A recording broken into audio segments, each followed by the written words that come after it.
What's up, guys? Real quick, I'm going to show you how to get to the light that's here in the door on the 2005 Subaru Outback and Subaru Legacy. All you got to do is get like a flathead screwdriver or a pry tool, and you will see there's a clip right there and there's a clip right there.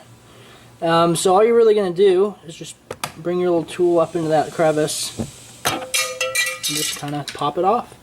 I'm actually running LEDs in mine. I'll put the link to where I got them in the description if you're interested. Personally, I like LEDs. I know they're not really better than incandescent bulbs, but I think they just look a little neater. Okay, and then to put it back on, you see there's a couple little prongs in there. Just kind of put the bottom ones in first,